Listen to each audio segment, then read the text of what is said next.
ഇനി വൈകേണ്ട, ഇന്ന് തന്നെ നിങ്ങളുടെ വീടിനായി സിസോ സന്ദർശിക്കൂ. സിസോ, മേക്ക് ലൈഫ് സിമ്പിൾ. അടുത്ത മാസം നടത്താൻ നിശ്ചയിച്ചിരുന്ന വിദേശ പര്യടനത്തിന്റെ ചെലവിലേക്കായി മാറ്റിവെച്ച 1 ലക്ഷം രൂപ മുഖ്യമന്ത്രിയുടെ ദുരിതാശ്വാസ നിധിയിലേക്ക് നൽകി മാതൃകയായിരിക്കുകയാണ് മുതുതലയിലെ NP ഉണ്ണികൃഷ്ണൻ മാസ്റ്റർ. മുഖ്യമന്ത്രിയുടെ ദുരിതാശ്വാസ നിധിയിലേക്ക് 1 ലക്ഷം രൂപ നൽകി സമൂഹത്തിനാകെ മാതൃകയായിരിക്കുകയാണ് പെരുമുടിയൂർ GOHSSൽ നിന്നും റിട്ടയർഡ് ചെയ്ത അധ്യാപകൻ ഉണ്ണികൃഷ്ണൻ മാസ്റ്റർ. മുതുതല സ്വദേശിയായ ഉണ്ണികൃഷ്ണൻ മാസ്റ്റർ അടുത്ത മാസം നടത്താനിരുന്നിരുന്ന വിദേശ പര്യടനത്തിന്റെ ചിലവിലേക്കായി മാറ്റിവെച്ച തുകയിൽ നിന്നുമാണ് 1 ലക്ഷം രൂപ ദുരിതാശ്വാസ നിധിയിലേക്ക് സംഭാവന ചെയ്തത്. മുതുതല സർവീസ് സഹകരണ ബാങ്കിൽ വെച്ച് തഹസിൽദാർ TG ബിന്ദുവിന് ഉണ്ണികൃഷ്ണൻ മാസ്റ്റർ തുക കൈമാറി.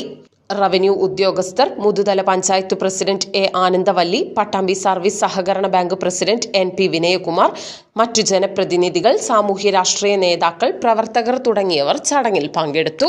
നമ്മളെല്ലാവരും ഇപ്പോൾ ഒരു 3-4 ദിവസങ്ങളായിട്ട് ഈ ദുരന്തത്തിന്റെ പിന്നാലെയാണ്. നമുക്കറിയാം, നമ്മുടെ പഞ്ചായത്തിൽ ഉണ്ടായ ചെറിയ വെള്ളപ്പൊക്കത്തിലുണ്ടായപ്പോൾ തന്നെ അതിൻ്റെ പ്രശ്നം അതിജീവിക്കാൻ തന്നെ നമ്മൾ ഓരോരുത്തരും വളരെയധികം കഷ്ടപ്പെട്ടു. അപ്പോൾ ഈ വയനാട്ടിൽ ഇപ്പോൾ ഉണ്ടായ നമ്മളെല്ലാവരെയും മനുഷ്യ മനസാക്ഷിയെ എല്ലാം വേദനിപ്പിക്കുന്ന അത്യധികം വലിയ ഒരു ദുരന്തമാണ് ഉണ്ടായിരിക്കുന്നത്. അതിന് രാജ്യത്തിൻ്റെ എല്ലാ ഭാഗത്തു നിന്നും സഹായ ഹസ്തങ്ങൾ കേരളത്തിന് വേണ്ടിയിട്ട് നൽകിക്കൊണ്ടിരിക്കുന്ന ഒരു സമയത്താണ് മാഷയെക്കുറിച്ച് പറയുകയാണെങ്കിൽ ചെറിയ വാക്കിലൊന്നും പറഞ്ഞാൽ പോരാ. മാഷത്തിൻ്റെ മുന്നിൽ നിരവധി പ്രവർത്തനങ്ങൾ പഞ്ചായത്തിൻ്റെ ഭാഗത്തേക്ക് ആയാലും ശരി, നാട്ടിലായാലും ശരി, ഇത്തരം കാര്യങ്ങൾക്കെല്ലാം വളരെ പ്രാധാന്യം കൊടുക്കുന്ന ഒരാൾ കൂടിയാണ്.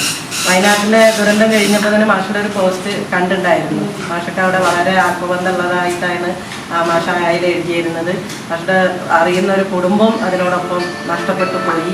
അതൊക്കെ മാഷ വളരെ വികാരമായിട്ട് തന്നെയാണ് എഴുതിയിട്ടുണ്ടായിരുന്നത്. അങ്ങനെ എത്ര കുടുംബങ്ങൾ, ഒരുപാട് കുട്ടികൾ നമ്മളെല്ലാം വേദനിപ്പിക്കുന്നതാണ്. അപ്പോൾ തന്നാൽ കഴിയുന്ന ഒരു സഹായം മുഖ്യമന്ത്രിയുടെ ദുരിതാശ്വാസ നിധിയിലേക്ക് നൽകാൻ തയ്യാറായ മാഷ എത്ര അഭിനന്ദിച്ചാലും മതിയാവില്ല.